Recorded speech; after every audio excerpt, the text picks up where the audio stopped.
The FTC last month put out this proposed policy statement. So it's not anything that is set in stone, but it is essentially them floating out to the public, hey, we are thinking of defining algorithmic bias and specifically ideological bias as potentially unfair and deceptive practice. And that's kind of a key distinction because it gives the FTC the ability to investigate and fine companies if they find that there is bias in their AI systems.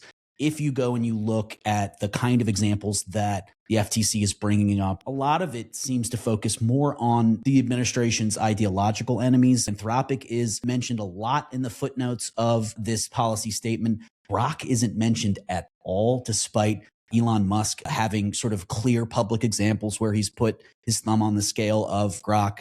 So there's a lot of questions about how the FTC would actually wield its deception authority, and they don't really explain it in this document, how they're going to do it. Right. And I want to go back to the point that you were making about Elon Musk and Grok, is that in a lot of these comments from an ideological, or let's just say political perspective, it was pretty bipartisan. I don't know if bipartisan is the right word because I don't want to frame this as legislation, but there were a lot of comments that could have come from all over the political spectrum that were in agreement that, yeah, this might not be in the FTC's best interest to carry out.